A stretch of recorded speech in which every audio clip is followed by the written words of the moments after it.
Dada, mbona unakunywa bia mwezi wa Ramadhani wote, alafu tena ni nje mbele ya hadhara ya watu? Kwani vibaya au? Karibu.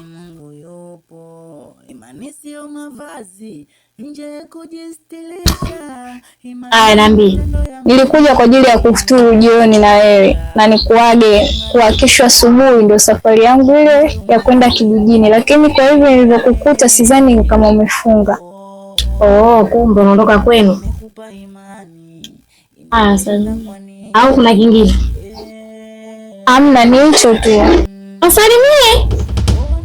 Haya, mimi naenda. Vitoto vidogo honaji mama kubwa. Fatuma mke wangu, naomba nikuache. Ndio muda wa kazi ni wana mama. Sawa mume wangu. Vipi kuhusu futari? Usijali. Wewe unajua kama unazidi. Sawa mume wangu. Basi mimi nakutakia safari njema. Vipi kuna mafunga? Nimefunga mume wangu. Kweli? Allah kujali. Inshallah. Hizi siku 30 za mfungo tuheshimu ni dini, tuacheni kuzini. Jamani Mungu yupo, jamani Mungu yupo. Imani sio mavazi. Astaghfirullah alazim. Fatuma mke wangu. Ambe Mungu. Usimwone umefunga wewe. Naomba nisamehe. Nikusamehe kitu gani? Wewe ndio umefunga, afu leo hii nakukuta unakunywa maji. Mwezi mtukufu wa Ramadhani kama huna nyongopea umefunga kumbe hujafunga. Wewe mke ukoje wewe? Wewe ndio tabia za mke mwenzio wewe kule. Kubadilika. Unikwaza sana.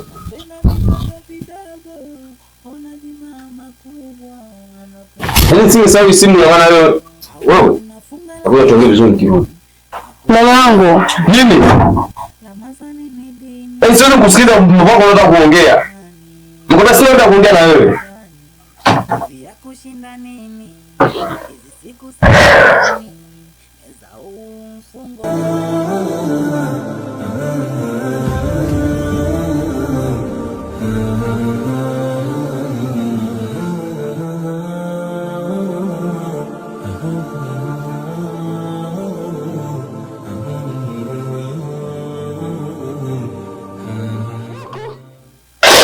Naweka hapo mkubwa. Mkubwa mkame. Wewe siku hapo unakuja umenifia chenga. Hiyo si fanani. Ngataka kama siku zifanani. Nzuri yani, lakini kwa wewe hapa na imani hamna siku hapa kama mbaya siku moja. Shika. Wewe. Wasi mimi banka 2000 wewe. Jamani, mimi niko banka 2000. Wewe masikio yako kule ametoboka. 2000 rafiki yangu. Mimi nimekwambia hivi nipimie mkaa buku. Lakini hamna shida. Kwa nini na jambo langu hapo? Haina sababu. Jambo gani? Sasa tunaongea nini na wewe? Au tunataka mfanyaji kama hivi. Ngoja kwanza nikapige iftari. Sawa. Inafanya hivyo basi rafiki. Baadaye tokea basi. Poa. Hivi ya kushinda nini? Hizi siku 30 za mfungo tuheshimu ni dini. Hivi ya kushinda nini? Hizi siku 30 za mfungo. Wazee wa mikeke keka nipe kama kawaida. Nionge mwanangu. Tumestari kwanza. Mbona wangu tumepoa hapa? Mtumisali mwezi mtukufu wa Ramadhani ameogopa Mwenyezi Mungu. Babu. Sio waza popote babu. Mtu Ramadhani kwanza tutakani. Tupe laza hizo. Ngoma mpa kaswida. Nataka kaswida sunge na masjidi mnawali huko tupe laza mipiano. Kama piano kutoka South. Sio kaswida. Na goma jipya hilo. Hilo linaitwa mzuka. Kula chuma hicho. Harimani habia habikata mazima. Toto mchita say salamate kino maledi manamate.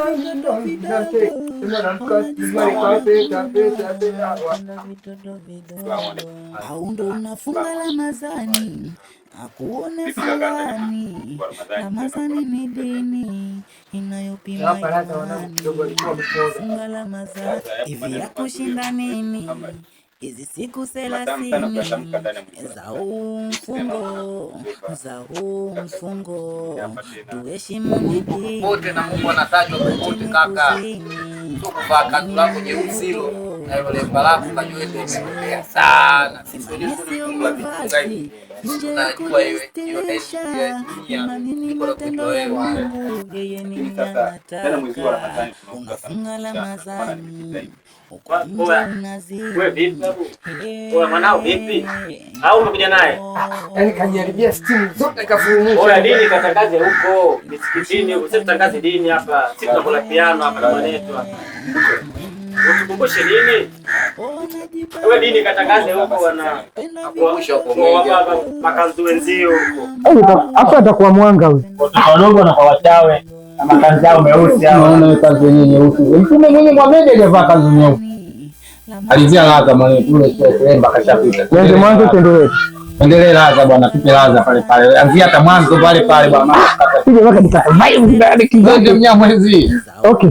Halimani habia ambikata mazima toto mchita se saramate kino maledi mana mate mayena mina te shamala mkati marika peta meta msaramake toto matete kameki msaramakanga maramate marakate mamkate nino makamake haya hoya toto mina majita somaki ya unaionaje hiyo mwanangu?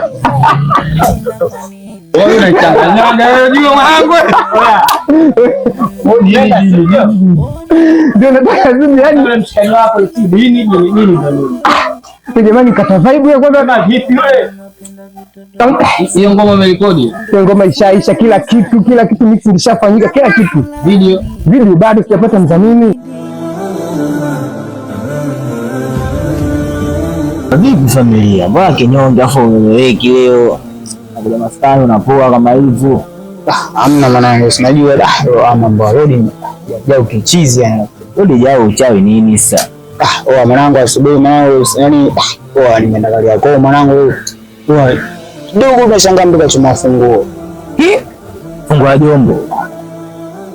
Ana mkali. Njoo kuna mkaka anakuita.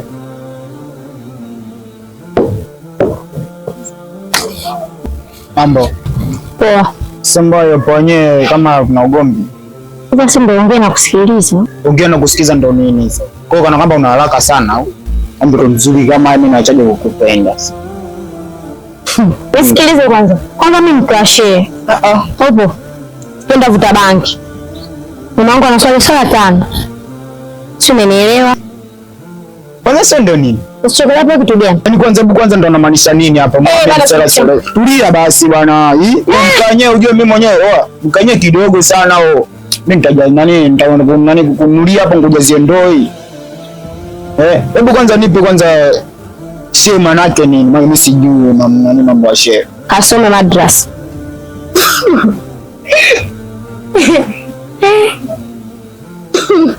Unachekesha. Wasema wajichekesha. Hapa kuna picha unachekesha. Sasa si ndio uongea au ndio umemaliza? Mimi ndio hivyo mwanangu. Tusizunguke kote tukatokea. Nimekwambia sikutaki. Mtu gani sielewa wewe? Papa. Asiache gani? Mimi mwanangu. Sema mimi sio shida hata mambo yanafurahisha tu. Kwa mwanangu ndio anacheka mimi ndio alafu wewe kwanza soma nataka kwamba ndio mwenyewe kuelewa huyu. Sasa ananielewaje wakati nimekondoka hapa na hamna yeye ukimwangalia anaonekana ni position zake anaonekana kabisa anakubali sana wauni. Kwa sababu kama unakumbuka kaondoka pale kachungulia kidogo. Kama sio kesi bali ile sababu afu hii kanishangaza akamwambia mkiashe. Kwani sio ndio nini? Subhanallah. Ndio asema al-Fatiha. Summa laika wa laika summa. Bora nimesoma wao. Unaishi mwanangu. Mimi sio shehe ila nasikiaga kwani ukisometimes ukikaga hapo spiko. Sasa kibao muda kuwa nini unasikia hizo dua. Kule nani yule ndio shehe mwenyewe? Yule anafanya balaa kibao. Yule shehe yule. Yule shehe.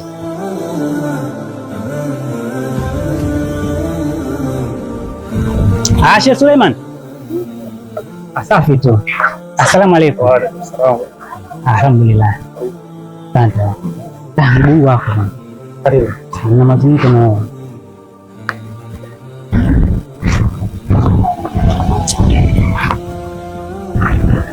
Shehe wangu Suleiman, nimekuja hapa kama nilivyokuambia. Lengo langu mimi sasa hivi nataka kuoa hapa. Niamua mwenyewe. Bila kushawishiwa. Ndoa nyingi leo zinakushawishi. Kwa Shabani kaoa, Juma kaoa na wewe basi kupata mkumbo. Bana. Ndio. Sawa. Hapana, sipo hivyo kabisa. Sipo hivyo kabisa. Huu mwezi wa toba. Leo jioni mtakana kwa Kone kwenye chakula. Mwa tamuonyesha kama ni mwa. Niona wakati umefika fulani kwa kuwa na mwenza ni jambo la heri. Sawa, mimi nitakufikisha. Inshallah.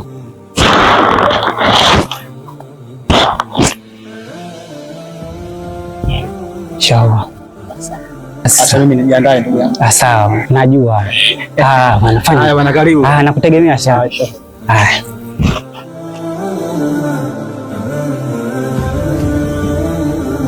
Shehe wangu Abduli, bana, nimekuja kwako hapa na changamoto shehe wangu. Na kama unavyojua mimi, wewe ndo mshenga wangu, wewe ndo shehe mkubwa ambaye nakutegemea katika mtaa huu. Shehe wangu, nimekuja hapa kutokana na vio vyako. Shehe wangu, nimekuja hapa na changamoto hapo zangu.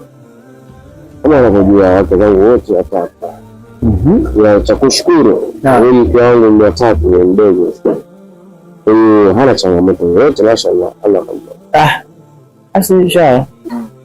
Lakini hawa wake zangu wengine hawa wawili mtihani. Ukija kwa huyu mke wa pili, subhanallah, Biaisha. Yaani shehe wangu Biaisha ni mlevi, anatumia vilevi. Yaani shehe wangu acha, yaani lana sumaka. Yaani mpaka mimi nawaza sijui niache, ila nawaza ukimwacha waweza kutengeneza simu mbaya shehe wangu. Ni kweli. Inaonekana shehe wangu anatafutia mke ambaye hana maadili. Kumbe ni mwanamke mwenyewe. Na pia kuacha mwanamke sio suluhisho ya kusema kwamba nimemwelimisha kitu chochote. Atakiwa yeye nimwelimishe mali abadilike. Ndio maana faida ya kuwa wanaume ndio kitu cha familia. Ni kweli. Uzuri wa kupata bahati ya mume wake wanaume mashehe. Naam.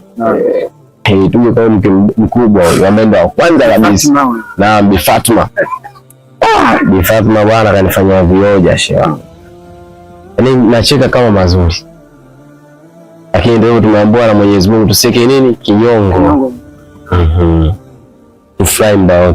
Lakini Bi Fatma kanifanyia vituko. Yaani sikufichi shehe, kuna siku nimetoka pale nyumbani, ilikopo zamu yake ndio imeisha. Sasa asubuhi natoka naenda kazini, tukaagana vizuri pale ndani.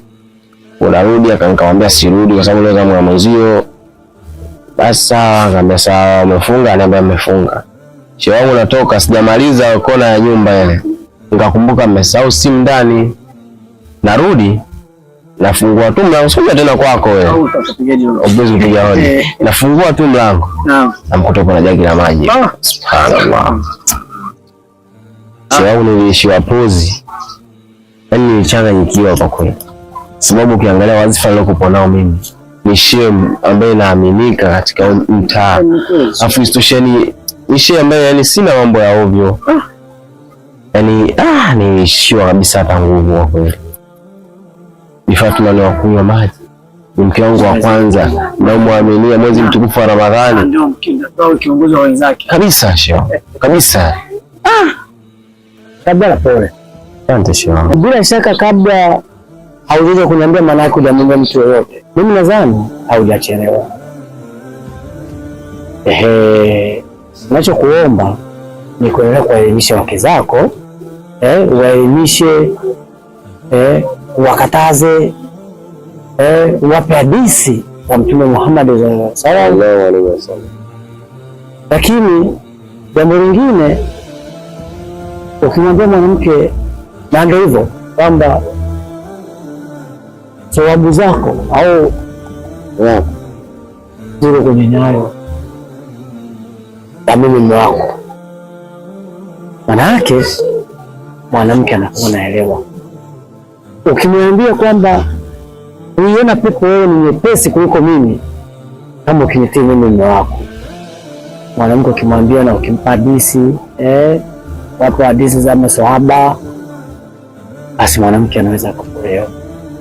Lakini shehe wangu, jambo lingine, kwa kuwa wale wake zako na wake zangu mimi ni marafiki. Manake wake zetu hawa ni marafiki. Kwa mimi baadaye nitaitisha kikao kidogo na wake zako, niwaeleze ile jambo ambalo mmekuja. Angalau hao wanawake nikiwaambia wanaweza wakafunga safari wakaenda kwako.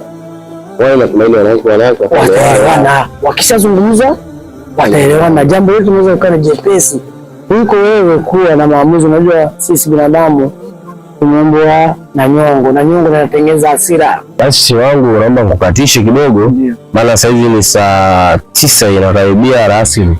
Kwa hiyo shi wangu Mungu ni wao, kwa sababu kule chini kule kuna mzee mmoja anaitwa mzee Mpale, si mzee Mpanga sijui. Nataka nifike kule, kuna wanafunzi kama 3 hivi nitakuletea nao madrasa pale. Sure. Basi sawa, mimi nikutakia safari njema. Basi inshallah. Kwa hiyo au pigi pale kidogo ibada afu ndo uende au muda si bado kidogo nitawahi kule hapo. Vipi lakini hapo madrasa sio fresh wanafunzi? Haiti shida. Basi na mpango wa kuongeza madrasa nyingine, bali nitafutie shehe mwingine kama wewe shehe. Basi sawa. Basi inshallah shehe. Kuna shehe mmoja anaitwa Isiaka Ugando. Naye ni mzuri sana kwenye kidogo kwenye kitabu. Kwa hiyo nadhani ukifungua mwalimu yupo. Basi mashaallah shehe. Isiaka anaweza kutusaidia. Basi inshallah shehe. Basi sawa shehe. Shehe.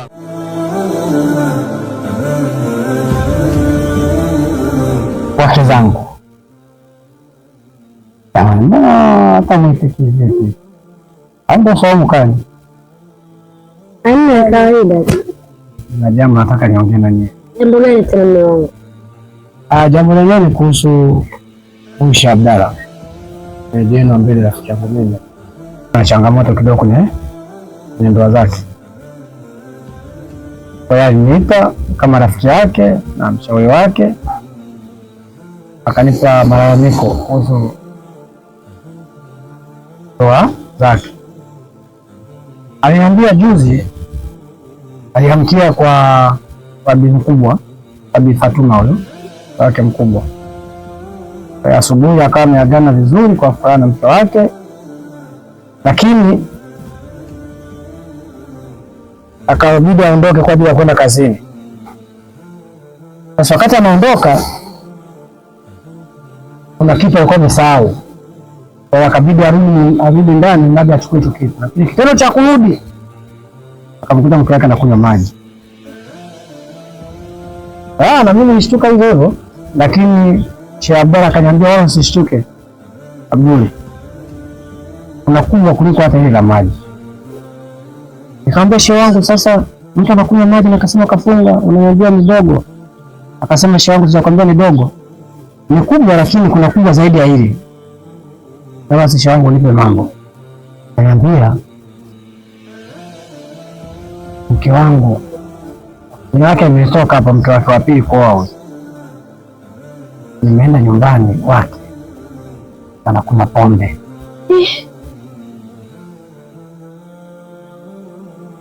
Nilishtuka hivyo. Wake zangu, nisikilize, nilishtuka hivyo.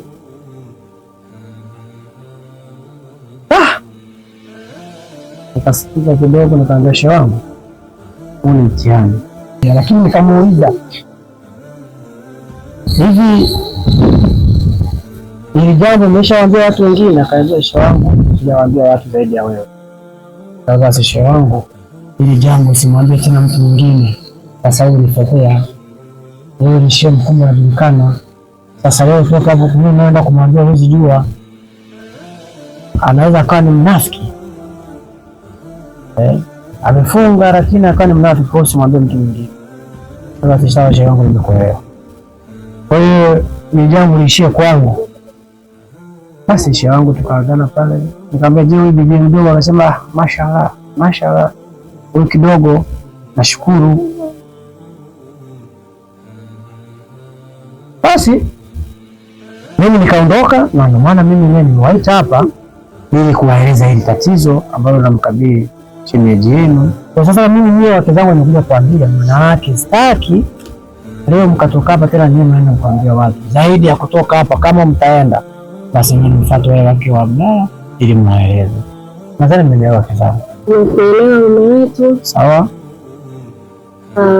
Ila sasa changamoto inakujaje mume wangu? Ndio. Yaani ile ni ndoa ya mtu. Sawa. Tena kuwafuata alafu tena kwanza kuwaongea na kuwaelekeza wataona kama vile tunaingilia maisha yao.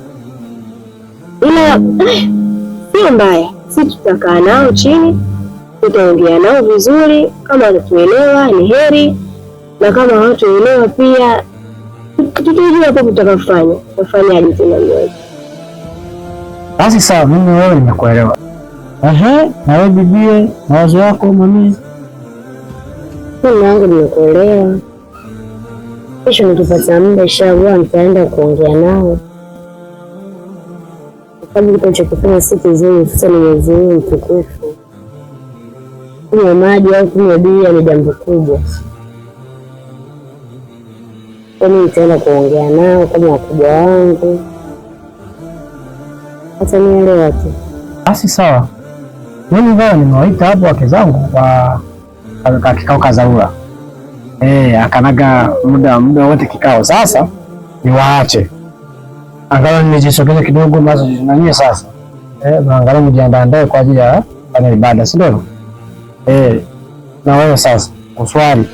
Na swali. Sio na swali alafu naona hamna kitu. Nakuona? Mzee kama kazi yenu ni kubwa mno. Basi ondoka. Na vipi mbona niangalie? Na kuangalia unaitikia kama na swali kweli vile. Wewe unasema kama mimi swali. Mimi nimeswali wewe. Utokeni. Unachukua mtego simu. Haya kuhusu. Hivi ya kushinda nini? Hizi siku 30 ezao.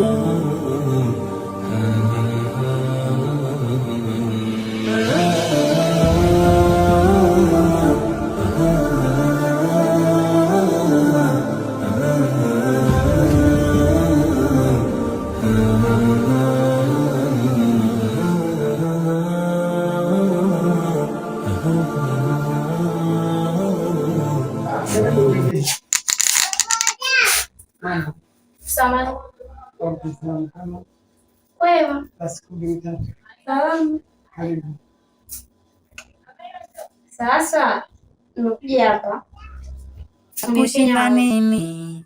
Hizi siku 30 za mfungo, tuheshimu ni dini, tuacheni kuzini. Jamani Mungu yupo, imani sio mavazi nje kujistilisha. sasa kwa nini siku hiyo?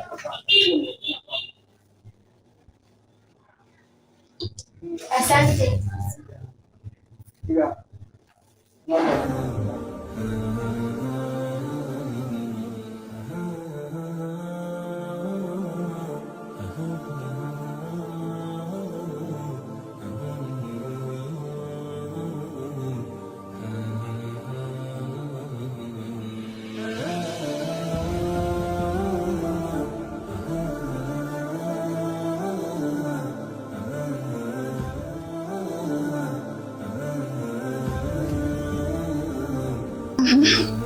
Kwema huko?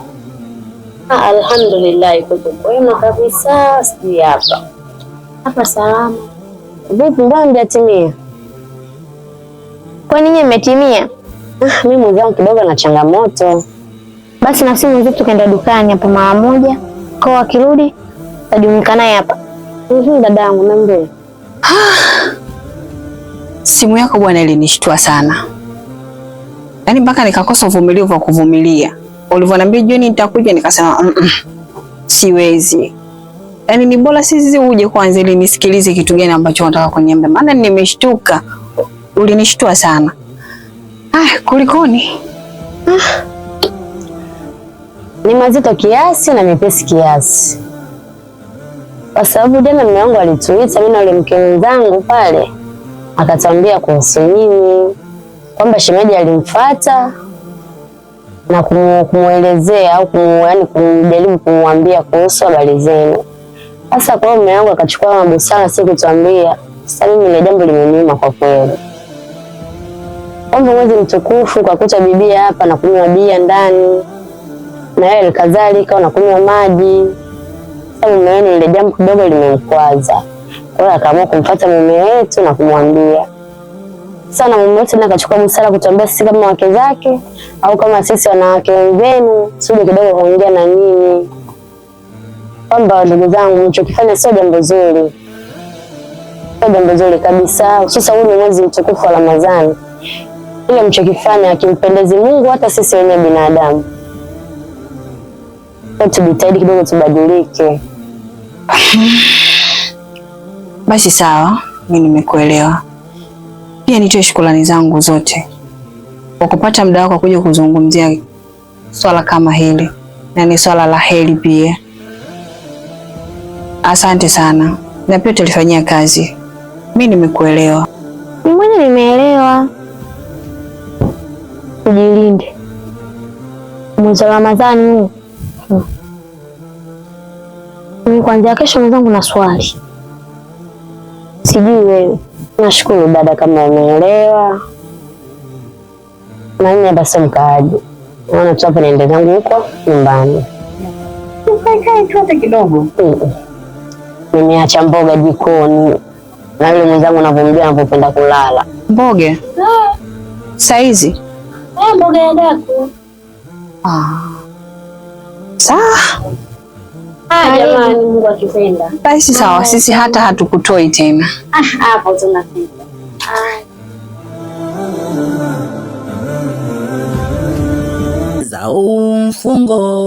za mfungo, tuheshimu ni dini, tuacheni kuzini. Jamani Mungu yupo, jamani Mungu yupo. Imani sio mavazi nje kujistilisha, imani ni matendo ya Mungu, yeye nini anataka. Waalaikum salaam. Mambo vipi? Salamu. Mashallah mke wangu. Bwana Fatuma, Bi Fatuma na wale kabisa wanakufurahi na wewe umefurahi uko katika hali kama hii. Mwenyezi Mungu amefanya wepesi. Mashallah. Ni kama ungekuwa na leo hivi muda mrefu kama hii. Yangu sasa tungo mbali sana. Na unajua sio kama wewe mtu mwenzio kule. Ni kila ukicha bala. Lakini mashallah na kujalia kama mtaelewa kujitambua. Allah akufanyie pesa mke wangu, maana hiyo ni unatakiwa uwe mwanamke wa Kiislamu. Haswa uzuri wewe ni mtu wa shehe. Kwa mimi mmeo Shabab wa mtaa mzima wananijua, wasifahamu heshima yangu iliyopo kwa wazee na vijana wenzangu wote. Kwa hiyo nakuomba mke wangu usije ukabadilika. Hiyo hali iliyokuwa na hapa leo kutana ndio iwe hali endelevu. Mwezi mtukufu wa Ramadhani huu ukiisha uendelee na hivyo hivyo.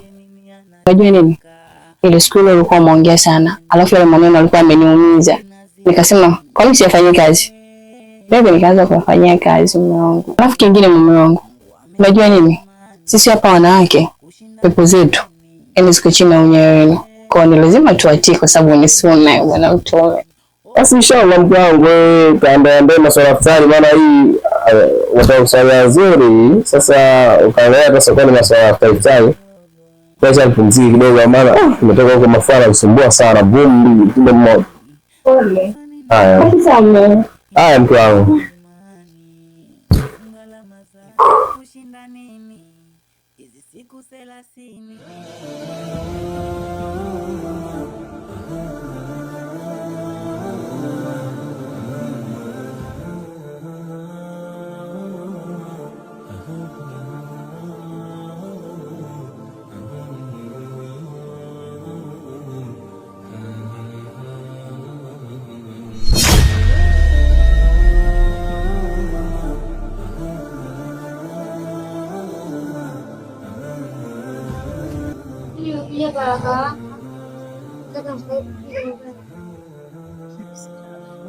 Kwanza mimi ni fly. Na nasikutegemea kama unaweza kuja. Ni fly kujua kwako.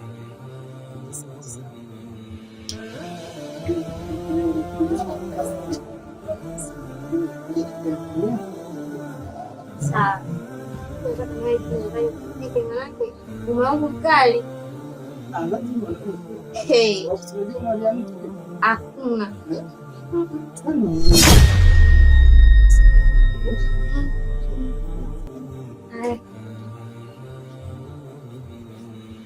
Hivi ya kushinda nini hizi siku 30 za mfungo? Yasmini.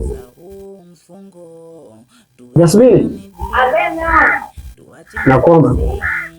Jamani Mungu yupo. Nini kila siku? Ambaye ni mmoja ni. Pale ninakwambiaje kuhusu mambo yako kwa karibu siku na mimi ndio kabisa nimetoka. Sasa miongozi ni urembo tu. Alafu isitoshe niko hapa tu nyumbani. Karibu. Mungu amekupa imani. Waalaikum salaam shangu. Habari? Karibu sana shangu. Karibu sana.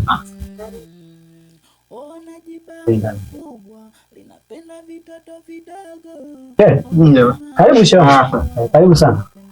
Karibu sana shangu. Shangu. Naam. Kwa majina naitwa Suleimani Muhammad Lumba. Ndio. Bila shaka wewe ndio Sheikh Abdul. Naam, mimi ndio Sheikh Abdul. Nimepewa mzigo, nimeagizwa mzigo kufikia. Nasema boss. Wewe unatoka wapi shangu? Unatoka kwa shahada. Oh, afadhali tunaanza shahada. Unajua kama jambo basi ukiwa na watoto wa kike wa kiume wanapokuwa wanakutana, basi jambo hili ni zuri. Kwa hiyo na utegemea kabisa na hili ni mwezi mtukufu, kwa hiyo ni lazima hili jambo haina shida. Naomba nikabidhi mzigo huo na mzigo tu basi. Sawa shehe wangu, kwa kuwa umeshatoa barua hii na yule anayotaka kuolewa Mariam ni mdogo wangu, kwa hiyo mimi nitawasiliana na wajomba, alafu nitawasiliana na baba zetu wazazi, alafu tutakaa kama familia ya barua, alafu nadhani majibu yako hii barua tutakupigia. So nadhani address zote nimeshaweka huko. Nadhani ndani ya wiki mbili hizi majibu yatakuwa yamepata. Sawa. Karibu sana shehe. Asante. Mimi nadhani shehe ungesubiri angalau hata ufuturu leo hapa. Maana jambo la heri shehe. Mwingine. Basi sawa shehe. Karibu sana. Asante sana. Karibu sana shehe. Sawa. Mungu amekupa imani, inakushinda kwa nini? Ai. Wa mamkari. Wa vipi, mbona unaitwa unasebenza tu? Wa hii simekutana na watoto zuri hivyo. Hivyo Mungu kakumbalini wewe. Jumatatu. Inaoneza kweli Jumatatu. Sema nini wewe? Umechukua moyo wangu hapo nikakuweka hapo. Dakika moja nime fall in love wenyewe wazungu wanaita. Hivi unavyojiangalia unaweza ukawa na mwanamke mzuri kama mimi? Hivi unachekesha baby. Kwa mimi mimi nipo. Wewe jiangalie, tujipandishe juu chini afu niambie. Mchafu, eleweki, umevaa vipensi umevichana chana, mwezi mtukufu. Hivi uone aibu? Mdada mshamba. Wewe mwezi mtukufu kwako. Siku wetu atufagilii. Sasa mbona umenisimamisha mimi nilovaa stala? Wewe mzuri, mimi nimekupenda. Tunafanyaje? Kiufupi sikutaki, sio level yangu, fanya mambo yako na ukome kunisimamisha. Wewe nini unasebenza tu level zako za mondo? Wewe mbaya tu. Za mfungo tuheshimu ni dini, tuacheni kuzini. Jamani Mungu yupo, jamani Mungu yupo. Imani sio mavazi nje kujistilisha, imani ni matendo ya Mungu, yeye nini anataka. Unafunga Ramadhani, uko nje unazini. Waalaikum salaam. Alhamdulillah. Mshana na mashehe kwaje tena? Sasa mdogo wangu kweli somo. Uone kuna kamzigo hapa kameletwa. Naona jambo la heri kabisa. Basi sikiliza shehe wangu. Kama wewe utakuwa somo ni karibu kaa usije ukanidondokea. Bwana ni kweli mdogo wangu. Kuna mtu mkishanika kama unavyodai. Ndio. Hata ndani sijaingia. Ndio. Mwenye nikataka sasa niingie ndani na mimi nijiandae kwa ajili ya kwenda kidogo masjid. Ndio. Ndio kwa mdogo wetu Mariam. Ndio. Kwa hiyo mzigo wa Mariam. Kwa kijana wewe kishamea hapo. Ndio kaita post. Kwa bora tumekuja kwa sababu unajua majambo ya heri yanaenda kiheri. Kwa sababu hata nilikuwa napiga mahesabu ni nani ataenda kumtaarifu shangazi. Sawa? Hiyo imeisha, Umefika au kuna mahali unataka kuondoka? Nimefika hapa mara moja, sema kuna sehemu nitakuelekea kwa Sheikh Abdalla. Sasa Fadi. Ndio. Mimi nadhani. Ndio. Utekeleze hilo nililokuambia. Hilo limeisha. Ili mradi tufanye ni jambo kwa haraka kwa sababu unajua nini ninavyotaka. Kwa hiyo tufanye jambo kwa haraka ili swala tulimalize. Asije mmoja wapo kati ya muoaji na muoaji akaahirisha ikaonekana sisi tumeleta vikwazo. Kwa hiyo wewe ufanyaje? Ukitoka kwa rafiki yako wa Sheikh Abdalla, ukitoka hapo neno uende kwa shangazi. Uende kwa shangazi umweleze ili jambo tulimalize kwa wakati. Sasa unarudia ndani, unarudia nje, uende hata ndani. Mimi nyosha tu blaza hapa nyumbani muda wote narudi. Basi sawa shewangu. Inshallah. Nitakie safari njema. Hata mwenyewe atatoka hapa niende angalau masjid. Basi haina shida. Tutakutana tena baadaye. Basi sawa sawa.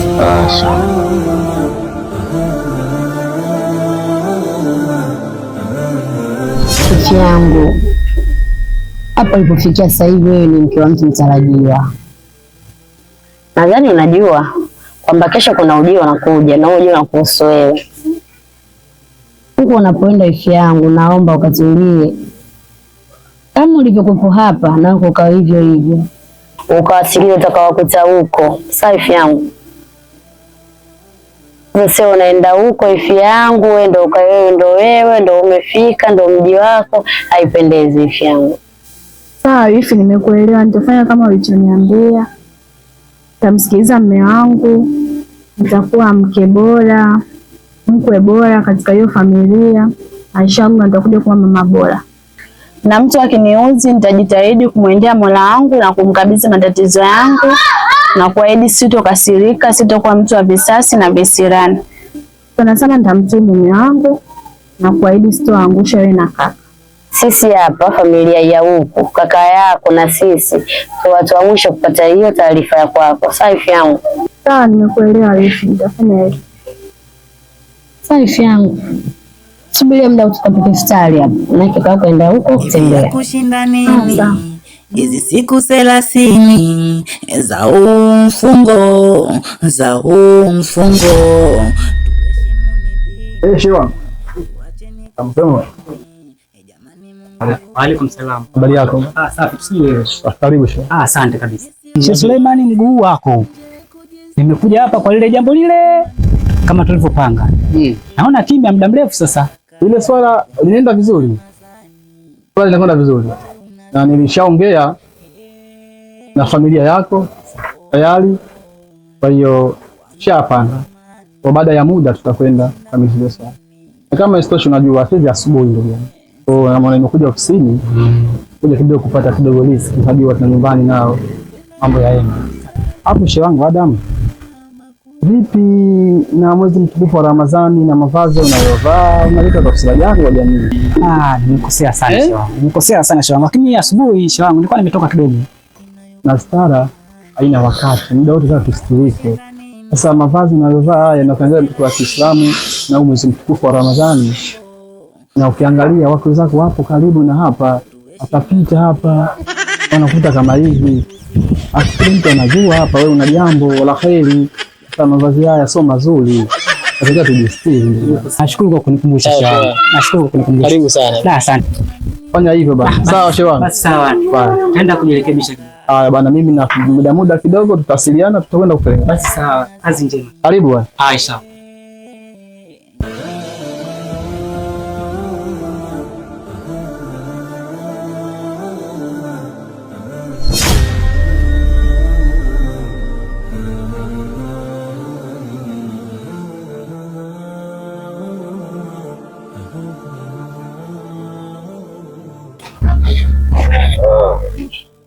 Shehe. Waalaikum salam. Heri. Tunamshukuru Mungu. Karibu. Asante sana. Karibu shemeji. Asante sana. Bibi kwa mkubwa yupo? Yupo. Tanaye mama.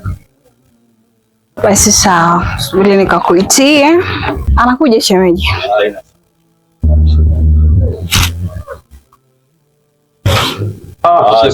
Naam. Salamu alaykum. Wa alaykum salaam. Heri. Alhamdulillah. Nashukuru Mwenyezi Mungu. Alhamdulillah. Yanaenda. Kwangu hivi hapa mno. Haya sawa. Si.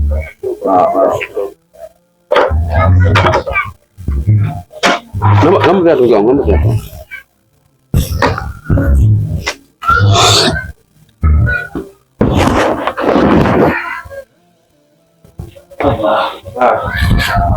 Naam, shehe wangu. Basi mume wangu mimi niko ndani. Haya shida mtangu. Sawa, niongea na mgeni. Haya sawa. Naam shehe. Naona msharejea sasa. Shehe wangu nimerejea mida kama ya saa 4 hivi. Maana nilipata mtihani kidogo hapa. Shemeji yako yule mke wangu yule watatu yule. Mushkili. Alipata matatizo kidogo hapa, nikaona ni vyema kama ningempeleka kijijini. Kwa sababu kuna wazazi kidogo watapata huduma zao stahiki kwa wakati. Na watoto wa kike na wazazi da. Ndio shehe wangu, wale siwajua tena watoto wa kike na wazazi. Sasa nimetoka nyumbani hapo kwa brother, ndio kuongea naye pe amesema kuna jambo nije kukupatia tayari au vipi? Shamduli.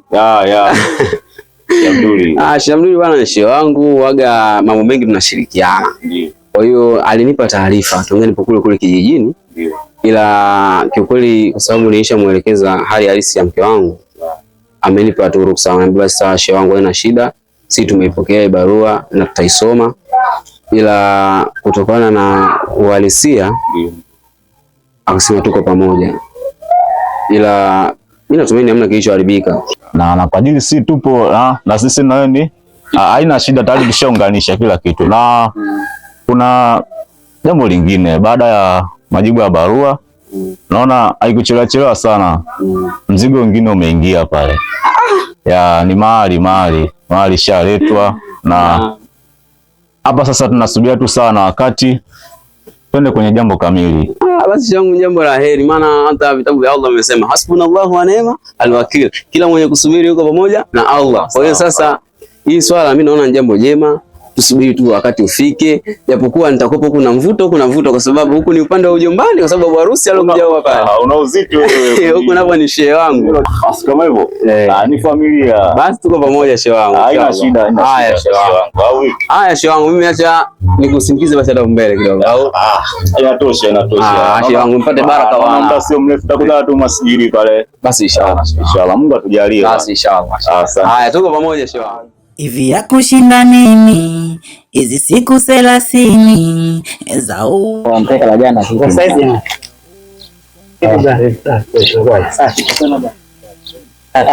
Vipi anko? Safi. Kama kawaida. Safi. Ndio nyuma. Naambia. Na mazungumzo na. Hayo sasa hivi ndo. Mwanangu. Ile kijamaa kilipotaka kumtia mjomba wake ndio huko. Chafu kishenzi. Kale kajamaa sikauni kale kabisa kale. Ndio hivyo anamwambia nataka kuoa, ile kuoa kweli usela wote. Ile hivi wenyewe hivi. Kwanza blaza ni mwenyewe nashangaa. Kale kashikaji kauli kanavaa pesa mwisho huko mwanangu. Afu kanapita ni kaasela vibaya. Kanaoa leo. Kundi la Isaka Kasela yule. Shanda kumtoa maizi na mbii chafu unavyojua wewe. Kwa jinsi mazingira yake mpaka leo unanyembea naoa. Yaani mimi mwenyewe kwamba nashangaji sana. Na huruma. Wewe blaza wewe. Yaani kwa jinsi mshikaji mazingira yake jinsi yalivyo. Wanawake nao na huruma sometimes. Yaani blaza kabisa. Hilo unalosema ni kabisa. Yaani wanawake wana huruma kwa sababu kwa mshikaji mazingira yake na jinsi yalivyo. Ngoja tuone kaka. Nenda kuona kupakiza.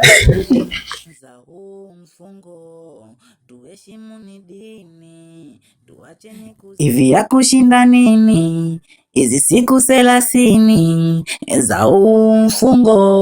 za huu mfungo, tuheshimu ni dini, tuacheni kuzini. Jamani Mungu yupo, jamani Mungu yupo. Imani sio mavazi nje kujistilisha, imani ni matendo. Alhamdulillah. Assalamu alaykum. Ndio nini? Wallahi la hapo. Bosi wangu atakoniambie yani salamu ya Kiislamu pia huijui? Umesalimia nimekuitikia alhamdulillah, au kuna shida gani? Jua kuna watu wengine mwanangu watafuta tu wakinde mingumi afu balili yenyewe ndo wakuelewe. Bishe wako mimi tangia lini? Sisi ndugu zako. Nimesikia ndugu hapo. Ngoja ndugu hapo. Mara ushe mara ndugu. Unatujua sisi? Kwa sisi afu unakaa unasema sunna za vinguo vifupi washe. Haununui dukani hivi. Niambie kitu. Basi kutakuwa faida hata kwa nyinyi baadaye. Kwa wengineo yote mnaweza kumwelewesha. Unajua? Waje tuwete kufanya hiyo filauni mnaofanya au waje tuwete hapa kwa ajili ya kula na kunini hapana. Tuwete hapa kumwabudu Mwenyezi Mungu. Kristo umetupa katika mfungo wa Ramadhani. Hivi leo hii mko hivi mnavaa vinguo vifupi, mnavaa vitambaa vichwani vya hovyo kama hivi. Hivi ukipata stara kujistiri kama hivi shehe wangu, uone kama utakopa kidogo kufuata maamrisho yake Mwenyezi Mungu. Mnaojiweka katika maadili ambayo sio mazuri, afu isitoshe. Mnapomkaba mtu kumbukeni kuna mahesabu kesho akhera. Hivi inakuwaje? Acha. Hivyo sio umetumwa? Si tumemkaba nani hapa sasa? Afu kingine umekuja huko umetoka kama unachamba cha bombea tujue unatuelekeza unafanya nini chochote sasa tu. She. Ipi? She. Wewe mwanangu mimi siku leo mbovu kichizi yani nakwambia kabisa. Hebu sebenza huko. Mshe vipi huu? Unajua sijaelewa unajua. Hapo wengine mimi unajua sielewi mwanangu, unajua dakika za mwisho mimi siku leo mwanangu imenijau.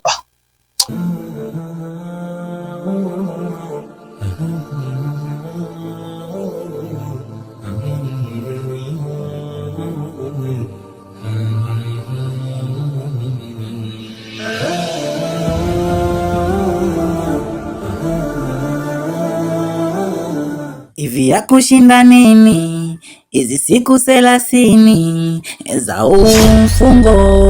za huu mfungo, tuheshimu ni dini, tuacheni kuzini. Jamani Mungu yupo, jamani Mungu yupo. Imani sio mavazi nje kujistilisha. Nimekusubiri sana ila nimefurahi ujio wako. Nakusikiliza. Unajua nilikumisi na nilitaka tupange kuhusu kukutana leo jioni. Sababu ratiba za simu zinaweza kuleta songo mbingo. Leo akaja akaviona message ikawa shida. Yaani bora kuongea live hivi. Inapendeza sana. Hilo sijalala nini. Niachie mimi hapa alimaliza.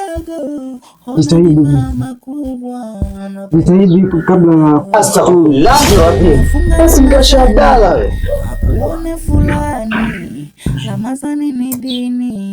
Mume wako shehe mkubwa anatuelimisha kila siku sisi. Ila wewe ndo unamfanyia mambo haya. Ili sisi tumuelewe anapotuelimisha.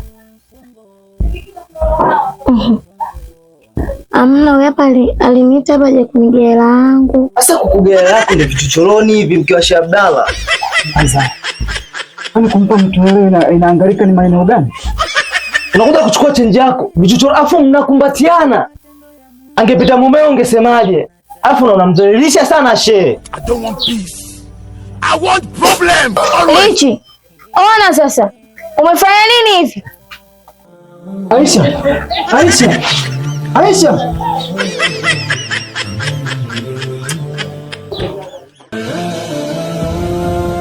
Ede mzigo. Basi mjomba bwana, mzigo wetu ndio hapa. Wenyewe mzigo? Wenyewe huo. Na mzigo wenyewe. Hakika mjomba hapo. Shukrani bwana, kama yenyewe zimo humo. Shukrani. Ningeomba kidogo, nilikuwa naomba. Naam. Kana hii jambo la kheri na mwezi mtukufu wa Ramadhani. Naam. Nikiomba kesho ipo. Mnasema kesho mnakuja, si ndio? Mjetuambia mnakuja muda gani? Mapema tu kesho mfisi. Hamna shida. Karibuni sana. Haina shida. Karibuni sana. Haya bwana. Mimi mjomba, mimi sina shida. Lakini mimi naona kama mimi mdogo wangu kama namtupa au wewe Fadi unasemaje? Ya, hilo jambo mimi nimeliona, ila kutokana na mimi mdogo kwenye familia tu nimekana watu wakubwa kama nyinyi nikaona sio vizuri kuingilia maongezi. Bora tu niwaachie wenyewe. Naam.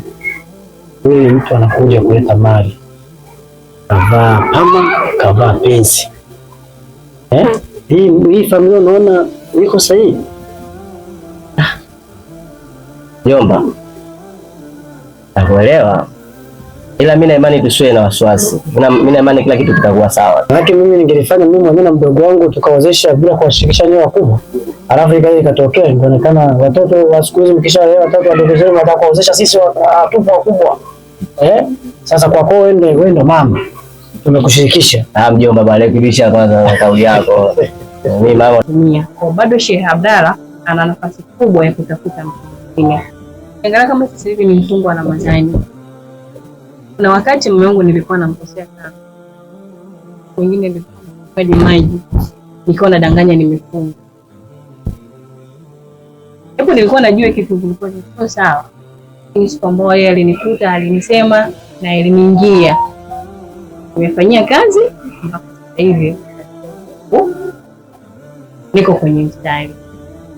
Tangu mimi naomba tushikamane. Nataka nijazie. Siku mbili na kwako, mbili huku, moja kwangu. Hawezi kufanya hivyo. Kwa sababu Sheikh Abdalla ni mtu wa dini sana. Na ni mtu wa imani. Na ni mtu wa haki pia. Kwa lazima agawe. Sawa. Bibi Zara, mbona kama ulikuwa unataka kuona? Ndio. Kingine upendo na mshikamano ni jambo sana kwa hiyo. Katia mimi ndio mtu wa tatu wa Sheikh Abdalla. Wale ulikuwa naomba tupendane na tushirikiane kwa kila jambo. Ukiangalia mimi baada ya siku chache naweza nikaondoka kijijini kwa ajili ya matibabu kutokana na maradhi yangu ambayo yananisumbua. Kwani nilikuwa naomba tupendane na tushirikiane. Hata nitakapokuwa huko, Mungu ananijulia hali. Sawa. Ili tumeelewana. Kitu hilo sijali. Kitu safari njema, uwe nako. Mungu amekupa imani, inakushinda kwa nini? Salamu alaykum. Frida yupo? Frida? Frida? Abe!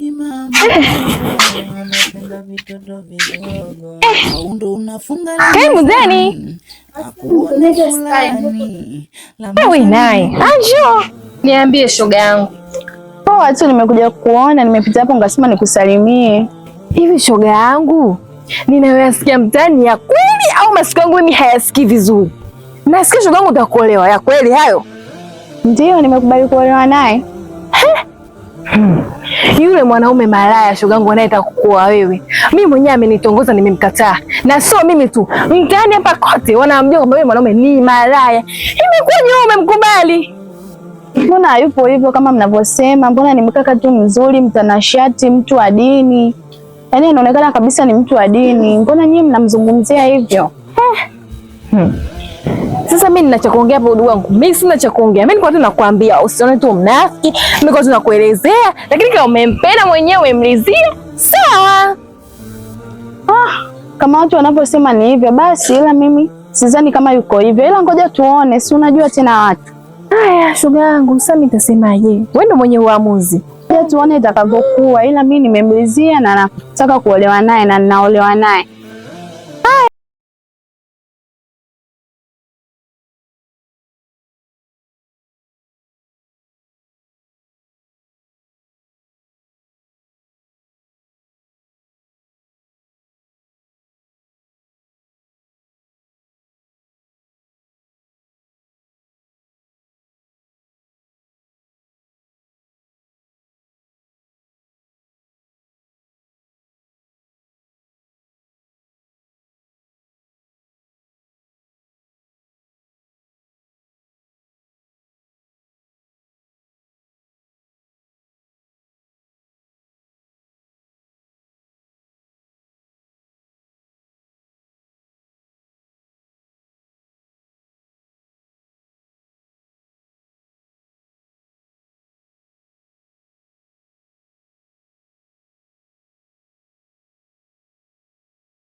hivi ya kushinda nini hizi siku 30 Dada, mbona unakunywa bia mwezi wa Ramadhani wote alafu tena ni nje mbele ya hadhara ya watu? Kwani vibaya au? Karibu.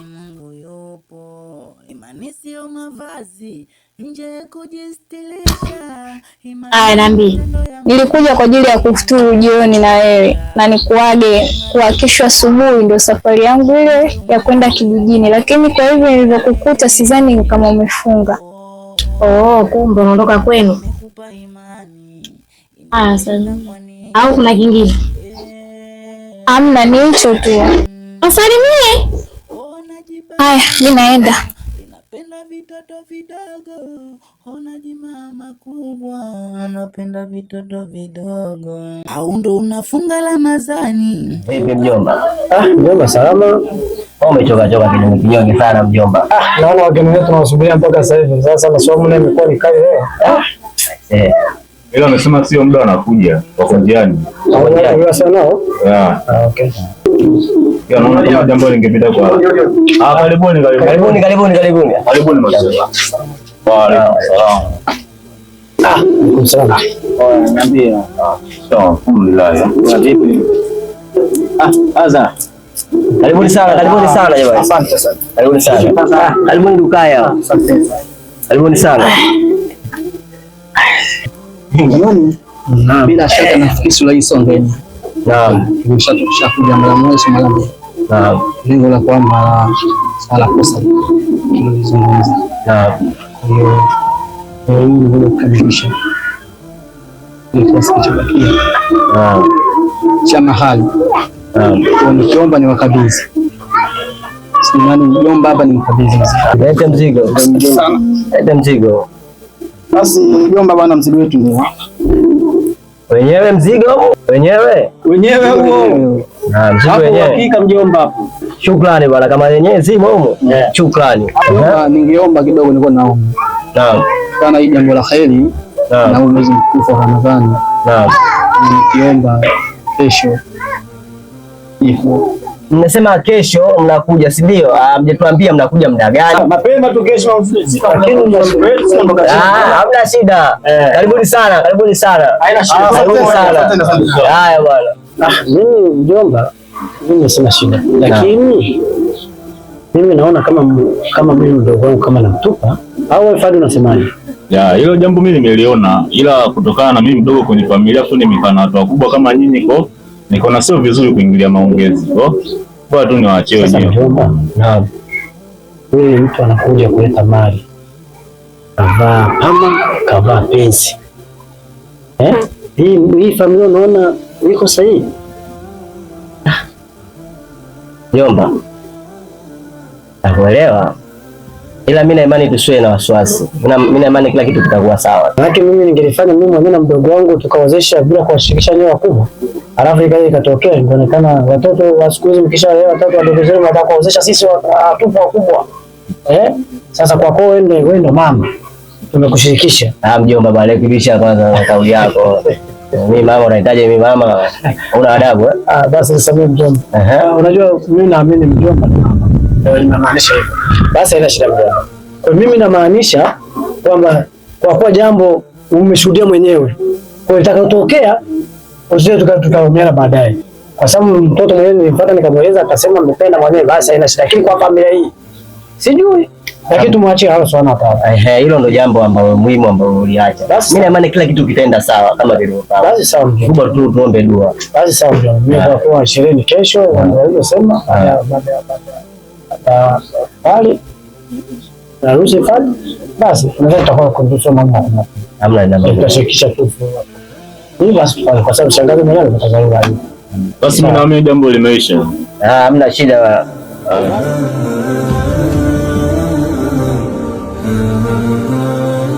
Okay wenzangu, kwanza nitoe shukrani zangu za dhati kwa kunisikiliza hapa, sababu mimi na nyinyi tunajuana tu, ni wakiwenza, lakini hatukupata muda wa kuongea story kama hivi na mawazo muda hatukupata. Lakini wenzangu, Kuwaita hapa sababu mimi ndio mkubwa na nimewaita nyinyi wadogo zangu addition kama hivi mawazo takuwa si tu kitupendani na msiwe mnasikiliza maneno huko pembeni kwamba huyo si yule dadako kasema hivi, mdogo wako kasema hivi, mkaanza kuwekeana vitu fulani visivyokuwa na sababu yoyote. Wadogo zangu, mume wetu nina imani anatupenda. Alivyonioa mimi haimaanishi kuja kukuoa wewe mimi anipendi. Alivyokuja kukuoa wewe haimaanishi kwamba wewe hakupendi mpaka kaenda kumuoa mke mdogo. Hapana. Ni dini ndivyo inavyotaka na inavyotaka. Ifuata dini hapa hatujatimia. Kwa bado Sheikh Abdalla ana nafasi kubwa ya kutafuta mke mwingine. Angalia kama sasa hivi ni mfungo wa Ramadhani. Na wakati mume wangu nilikuwa namkosea sana. Wengine nilikuwa maji. Nilikuwa nadanganya nimefunga. Hapo nilikuwa najua kitu kilikuwa sio sawa. Ni siku ambayo yeye alinikuta, alinisema na iliniingia. Nimefanyia kazi mpaka sasa hivi. Niko kwenye mstari. Tangu mimi naomba tukutane, tushikamane. Nataka nijazie. Siku mbili na kwako, mbili huku, moja kwangu. Hawezi kufanya hivyo. Kwa sababu Sheikh Abdalla ni mtu wa dini sana. Na ni mtu wa imani. Na ni mtu wa haki pia. Kwa lazima agawe. Sawa. Sawa. Bibi Zara, mbona kama ulikuwa unataka kuongea? Ndio. Kingine upendo na mshikamano ni jambo sana kwa hiyo. Kati ya mimi ndio mtu wa tatu wa Sheikh Abdalla. Wale wanaomba tupendane na tushirikiane kwa kila jambo. Ukiangalia mimi baada ya siku chache naweza nikaondoka kijijini kwa ajili ya matibabu kutokana na maradhi yangu ambayo yananisumbua. Kwani nilikuwa naomba tupendane na tushirikiane. Hata nitakapokuwa huko, Mungu ananijulia hali. Sawa. Ili tumeelewana. Hicho hilo sijali. Kwa safari njema, uwe nako. Mungu amekupa imani, inakushinda kwa nini? Sawa. Frida yupo? Frida? Frida? Abe!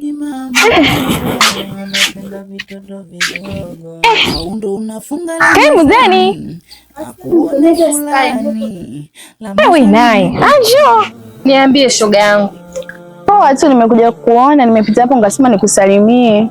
Hivi shoga yangu, ninayoyasikia mtaani ya kweli au masikio yangu mimi hayasikii vizuri? Nasikia shoga yangu utakuolewa, ya kweli hayo? Ndio, nimekubali kuolewa naye. Yule mwanaume malaya shoga yangu anayetaka kukuoa wewe. Mimi mwenyewe amenitongoza nimemkataa. Na sio mimi tu. Mtaani hapa kote wanaambia kwamba wewe mwanaume ni malaya. Imekuwa wewe umemkubali? Mbona hayupo hivyo kama mnavyosema? Mbona ni mkaka tu mzuri, mtanashati, mtu wa dini. Yaani inaonekana kabisa ni mtu wa dini. Mbona nyinyi mnamzungumzia hivyo? Sasa mimi nina cha kuongea hapo ndugu wangu. Mimi sina cha kuongea. Mimi nilikuwa tu nakwambia usione tu mnafiki. Mimi nilikuwa tu nakuelezea, lakini kama umempenda mwenyewe umemlizia, sawa. Kama watu wanavyosema ni hivyo basi, ila mimi sidhani kama yuko hivyo. Ila ngoja tuone, si unajua tena watu. Haya, shoga yangu, sasa nitasemaje? Wewe ndio mwenye uamuzi. Ngoja tuone itakavyokuwa, ila mimi nimemlizia na nataka kuolewa naye na ninaolewa naye. Haya. Mimi nipo shoga yangu, ndo naondoka. Basi shoga yangu, leo mimi nenda zangu nyumbani hapo nikapike iftari, maana wifi yangu anajisikia vibaya, nataka nikamsaidie leo. Ila wewe kila ukijaga hapa au kai unaishia tu nje. Unajua mimi inaniumiza kwa kitendo. Na mimi nikiona kuja kwani nitakuwa sikai inaishia tu nje. Amna shoga yangu, mimi nimefunga, si unajua. Sasa kama nimefunga, inabidi saa hizi ni bidii ya kwenda kuandaa iftari. Haya shoga yangu, nenda. Sasa nitafanyaje? Wewe nenda tu. Kweli. Haya bwana.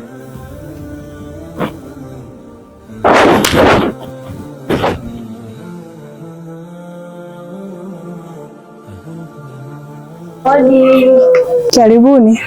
Asante. Za size jamani. Futa alia. Acha tu. Tumewahi au? Mmewahi wenyewe, tuko kwenye maandalizi hapa iftari. Karibuni. Asante. Tumekuja kuwapa ujumbe kuhusu jambo letu leo. Jambo letu la ndoa, harusi ya wifi yetu. Kesho itafanyika saa ngapi? Jioni baada ya kufuturu ndoa. Basi inshallah Mwenyezi Mungu akifanya wepesi, kesho tutajumuika pamoja. Msije mkatuangusha. Sina nyinyi tena. Kwani tuangushe? Tutakuja. Aya, sawa, karibuni. Acha sisi tuwaache hapo muendelee kumalizia na sisi tuwahi kule. Simsubiri kufuturu. Asante, ngoja sisi tumwahi mume wetu akishatoka masjidi huko. Akute iftari tayari. Jamani, mtambebea tu mume wenu. Wewe yako tu idode. Kwa elini jamani. Hizi siku 30 za mfungo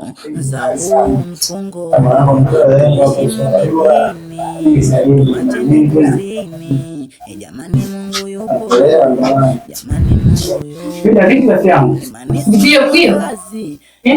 hivi wewe, yaani umenitongoza mimi ukaona haitoshi, ukaamua kumtongoza rafiki yangu na ndoa juu. Inamaanisha mimi ni kimchezo chako mdoli wako, si ndio? Wewe mzima kweli? Unajielewa? Kabisa unamtongoza mtoto wa kike, muda huo unategemea ndio kwa mtoto wa kike mwingine. Usichokijua kwamba ngoma ulioanzisha utaimaliza mwenyewe, na kingine popote nitapokuona ninakuharibia, yaani kimaanisha popote pale nitapokuona nikitoka hapa nakwambia kila kitu. Sasa mimi na wewe niache wewe. Mbona kama wewe kutimana rafiki yangu mmoja juu? Wewe mjinga tena wewe. Za mfungo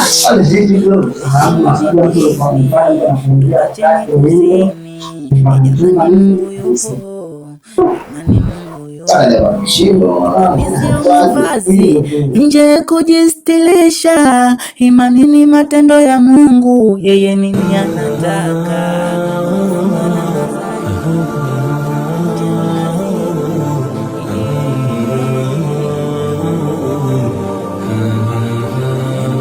Dada, habari? Safi, vipi hali? Salama sije. Nashukuru Mungu. Sasa dada, nimekuja hapa. Unajua swala ni kesho. Sawa. Kwa hiyo mimi ndo nakutegemea vipi kwa majirani? Usijali mdogo wangu. Nitapita kuwaambia majirani wote. Hilo swala limeisha kwangu. Nakutegemea kama dada. Haina shida. Basi inabidi mimi kwa nikuache dada. Niende kwenye mihangaiko kwa taarifa za nyingine. Sawa. Nipate na utafutaji riziki hapa. Haina shida. Basi ndio. Haina shida. Tuko pamoja kabisa. Siniangushe. Kwenye hili siwezi mdogo wangu mwenyewe ndio wewe. Unaobakia. Nishindwe kweli kulifanya jambo hili kakaangu. Sio kweli. Basi nakutegemea. Tuko pamoja. Basi inabidi mimi kwa nikuache dada. Niende kwenye mihangaiko kwa taarifa za nyingine. Sawa. Nipate na utafutaji riziki hapa. Haina shida. Basi ndio. Sawa kakaangu. Asante. Haya basi siniangushe. Tuko pamoja. Usiniangushe. Usikuangushe. Sawa. Nazini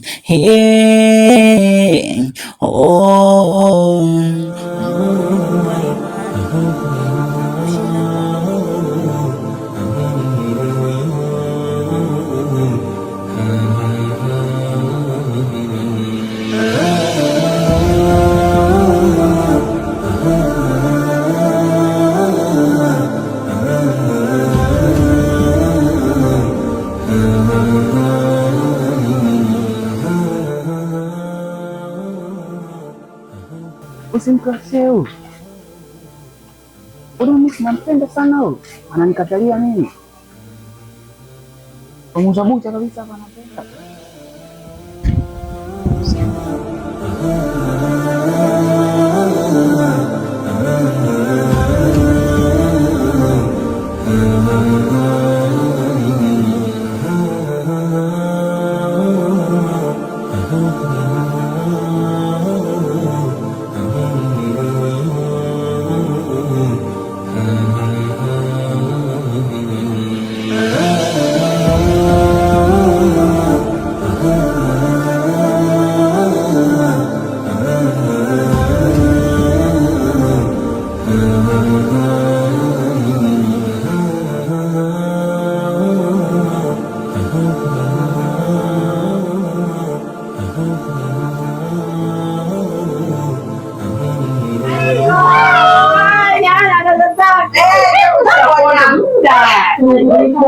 Asante.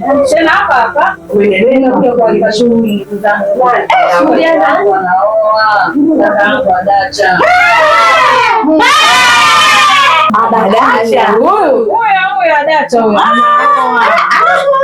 Jamani, sisi mtaona hivi yenu.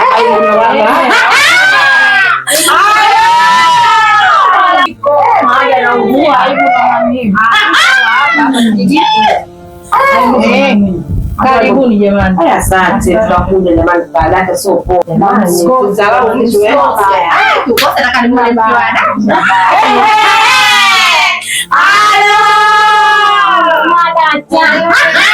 jamani, asante kwa elimu. Haya, kulele lele damu kubwa. Sina baya. Dada Sharobwa. Dada. Sasa aibu ndo ngapi?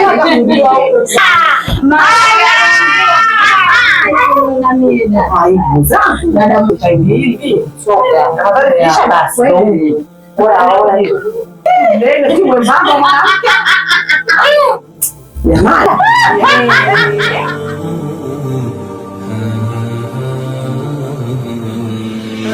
Hivi ya kushinda nini hizi siku 30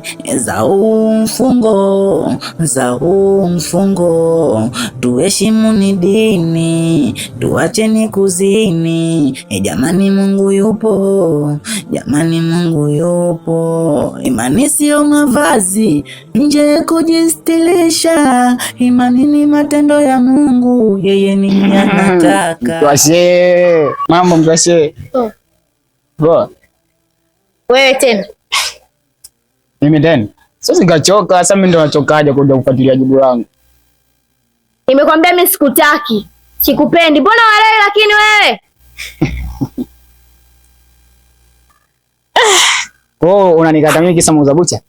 Kwa hiyo mimi nimekatazwa kwenda kunyonya mabuchani kwake au? Wewe mwanamke, yaani kununua nyama hadi kwake? Siku hizi una order za kwenda kuchukua nyama hadi kwake? Nilienda kumsalimia. Mkwashe. Sheikh Abdallah kabisa, tena kina kabisa, ukiliongea lazima ung'ate kidogo ulimi. Sheikh Abdallah. Unamsaliti? Si mimi kumsalimia. Basi fanya hivi. Mimi nifuate jibu langu. Kwa tunafanyaje? Basi mimi nikubali. Wow, Mkwashe. Sure kabisa nimekubali. Ndio. Hamna kupoteza muda Mkwashe. Geto tena. Sasa kule kabisa unakurembesha hapo. Yaani fursa kabisa imekuja kabisa hii hapa nani mlangoni kwako. Tena nianze kurembesha. Kweli? Ukuweza? Ukuweza? Hebu acha zako. Tuondoke bwana. Unakataa? Hebu acha zako. Tuondoke bwana. Basi tuondoke. Kwani mpaka unishike? Sasa tuondoke. Si utangulie. Sasa wewe kumove kutoka hapa hadi huko kuna shida gani? Au basi. Subiri. Usimwezi toba au? Ndio. Basi so kesi. Mimi navumilia mpaka huu mwezi uishe. Lakini kesi kwa mwanangu. Hiyo usiwaze. Hiyo mishaificha kwa sababu na mimi mwenyewe kuna jambo langu ndo nalitaka. Hiyo mishaficha. Sasa ina noma. Yashe.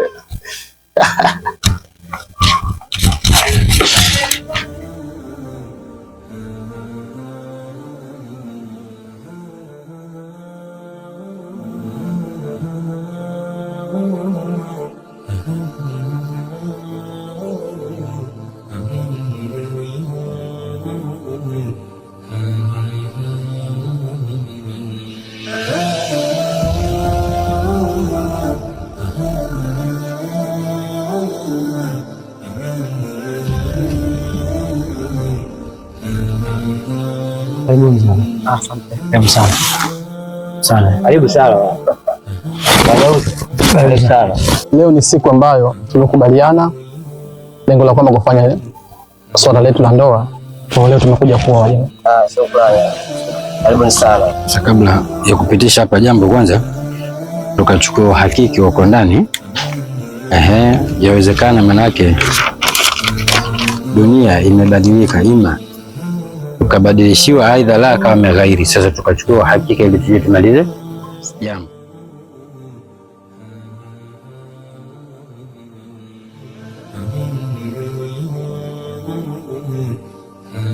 Madam nani? Madam Said. Said nani? Sasa tumekuja kwa ajili ya kuchukua uhakika kwa hatua ya mwisho ili twende tukamalize manake jambo, manake kufunga ndoa. Kwa hiyo tunaomba idhini yako kama hakuna mabadiliko ya namna yoyote ili twende tukamalize hilo jambo.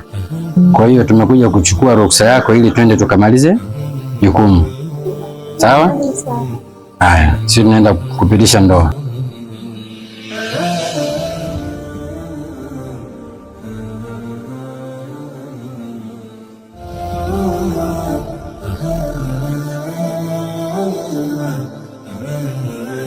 ومن يضلل فلا هادي له واشهد ان لا اله الا الله وحده لا شريك له واشهد ان محمدا عبده ورسوله يا ايها الذين امنوا اتقوا الله حق تقاته ولا تموتن الا وانتم مسلمون. Mkono Adam Hamisi Jechere na kuozesha Mariam Saidi Salum kwa mahali mliokubaliana. Sema ndio. Ndio. Nimemuoa Mariam Saidi Salum Jechere kwa mahali tuliokubaliana. Tutakapotokea endapo tuachana, tutaachana kwa wema. Leo hii binti umemkuta kwa wazazi wake. Dhamana ya huyu binti ilikuwa imebebwa na wazazi wake. Sasa hivi dhamana yake imeshavuliwa kutoka kwa wazazi, manake imeingia mikononi mwako. Huyu binti akitembea uchi, manake jua hiyo dhamana ipo kwako wewe. Akistirika, manake kwamba utampa mavazi yenye stara, jua dhamana hiyo ipo kwako wewe. Kwa hiyo huyu wewe manake ndio una jukumu la kumfundisha dini ili amtambue Mola wake, atambue manake kwamba Mola wake anahitaji jambo gani. Kwa hiyo una jukumu kuanzia sasa hivi kuweza kumsimamia katika majambo ambayo yalikuwa ya kheri. Kinyume na hivyo, manake tayari kwamba ile dhamana umeshaivua kwa wazazi wake, mizigo yote manake unaibeba wewe. Kwa hiyo nakuhusia manake kuanzia sasa hivi jitahidi manake kumuhusia wewe mwenyewe kutekeleza yale ambayo Mungu yanamridhisha, lakini pia na wewe mwenyewe kudumu nayo. Sio tu unamwamrisha mwenzio na wewe mwenyewe kwamba haushikamani na yale ambayo utakokuwa unamwamrisha, bali isipokuwa wewe mwenyewe anza kutekeleza. Ikiwa ibada ya swala, anza wewe kusimama kutekeleza swala, lakini pia utakavyorudi kwa ajili ya kumkumbusha na yeye itakuwa ni sababu na yeye manake ya kuweza kuhamasika. Sawa shehe wangu Al-Fatiha. Amin. Rahman Rahim. Ya na'budu wa iyyaka nasta'in. Ihdina siratal mustaqim. Siratal ladzina an'amta 'alaihim. غير المغضوب رسول الله صلى الله عليه وسلم. اللهم تقبل منا انك انت السميع العليم وتب علينا انك انت التواب الرحيم. ربنا اتنا في الدنيا حسنه وفي الاخره حسنه وقنا عذاب النار. وصلى الله على محمد وعلى اله وصحبه وسلم. الحمد لله رب العالمين.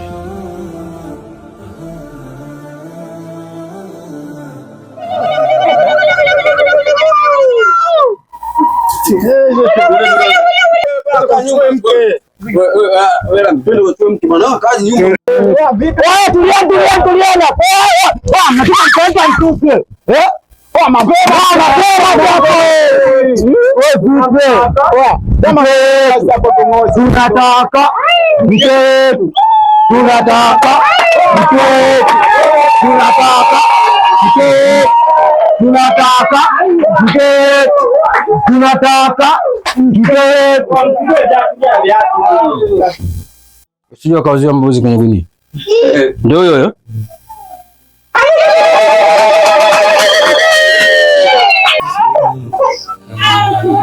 Ya mdomo.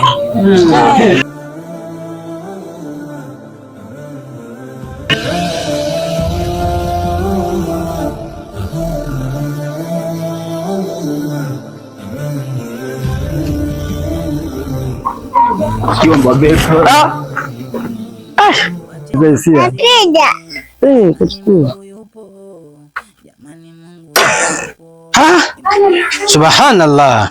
Viatu vyangu amechukua. Astaghfirullah, astaghfirullah, astaghfirullah. Vipi tunasha wangu? Viatu amechukua. Astaghfirullah. Nilijua tu ile viatu. Jamani, mimi kitu hakuna. Na nini tena? Alafu viatu na wiki tu. Sije Jamani, viatu ongea nao. Vijana wote ongea nao kumrudisha kwa sababu nawafahamu.